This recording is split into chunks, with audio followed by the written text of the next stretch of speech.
आपको इस बात की खबर रहनी चाहिए कि मार्केट अगले कुछ समय में गिरने जा रहा है और अगर आप इसके लिए तैयार नहीं हैं तो कोई भी शेयर ना खरीदें और फिर जब मार्केट गिरता है तो वो अच्छा होता है। ये कहना है पीटर लिंच का। Legendary fund manager Peter lynch ने ऐसा कहने से पहले कई सालों तक मार्केट को समझा और बताया कि असल में ये गिरावट मार्केट साइकिल का ही एक हिस्सा है और जब भी मार्केट गिरता है तो अच्छे शेयरों में निवेश करने का शानदार मौका मिलता है। अगर आपको भी लगता है कि शेयर मार्केट में आगे और गिरावट आने वाली है तो हमें कमेंट बॉक्स में जरूर बताएं, क्योंकि आज हम ये बताने वाले हैं कि शेयर मार्केट खास तौर पे निफ्टी में आगे कितनी गिरावट आ सकती है। मनी कंट्रोल ने एक पोल करके यही जानने की कोशिश की है।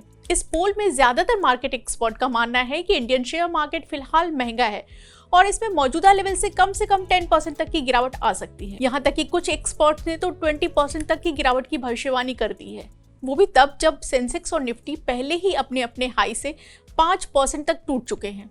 आखिर कितना गिरेगा शेयर बाजार? मनी कंट्रोल के इस पोल में ट्रेडर्स, फंड मैनेजर्स से लेकर के एडवाइजर्स तक शामिल है। पोल में शामिल सबसे ज्यादा 52% लोगों ने कहा कि मिडिल ईस्ट में बढ़ते जियोपॉलिटिकल टेंशन और चीन के राहत पैकेज की वजह से इंडियन मार्केट पे प्रेशर दिख सकता है। इस पोल में 2 दर्जन मार्केट एक्सपर्ट शामिल हुए, जिनमें एनालिस्ट से लेकर ट्रेडर्स, फंड मैनेजर्स और एडवाइजर्स भी शामिल हैं। 72% एक्सपर्ट्स का कहना है कि मौजूदा लेवल से मार्केट में 10% तक की गिरावट आ सकती है, जबकि 16% के मुताबिक मार्केट 10 से 20% तक गिर सकता है। वहीं 12% लोगों का मानना है कि ये गिरावट 20% या इससे ज्यादा हो सकती है। शेयर मार्केट में फिलहाल कहाँ पैसा लगाना चाहिए?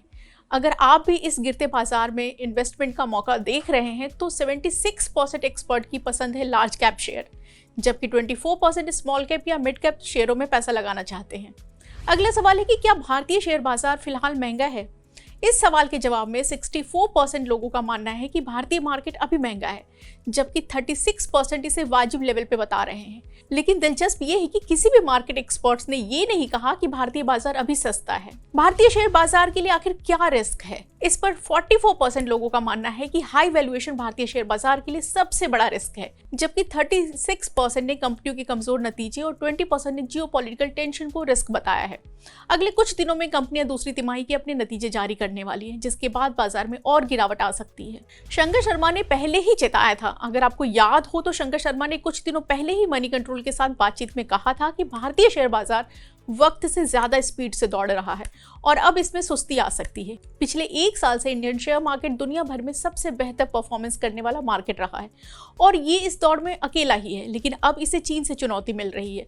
शंकर शर्मा के मुताबिक चीन इस दौड़ में आगे हो सकता है क्योंकि यहाँ काफी लंबे समय से बेयर मार्केट था, लेकिन भारतीय शेयर मार्केट अब भी काफी मजबूत है, तो बहुत ज्यादा आक्रामक होने की जरूरत नहीं है। दूसरी तरफ चीन ने इकोनॉमिक ग्रोथ को बढ़ावा देने और अपने फाइनेंशियल मार्केट में भरोसा लौटाने के लिए कई कदम उठाए हैं। पीपल्स बैंक ऑफ चाइना ने ब्याज दर में कटौती की है और बैंकों के लिए रिक्वायर्ड रिजर्व रेशियो में 0.5% की कमी की है। इससे चीन की अर्थव्यवस्था में करीब 14.2 करोड़ डॉलर आएगा। ब्रोकर्स के लिए करीब 7100 करोड़ डॉलर की स्वैप फैसिलिटी लाई गई है। इसके अलावा लिस्टेड कंपनियों के शेयर बायबैक को भी सपोर्ट करने के लिए रिफाइनेंस का विकल्प दिया गया है। इन सब के चलते सिर्फ 15 कारोबारी दिनों में चीन का market cap 2 lakh crore dollar और हांगकांग का market cap 1.2 lakh crore dollar से ज्यादा बढ़ गया और इसका नुकसान भारतीय बाजार को उठाना पड़ा। शेयर बाजार की तमाम खबरों को जानने के लिए आप मनी कंट्रोल हिंदी के फेसबुक पेज को लाइक करें, यूट्यूब चैनल को सब्सक्राइब करें और व्हाट्सएप चैनल से भी कनेक्ट करें, जिसका लिंक नीचे कमेंट बॉक्स में दिया गया है।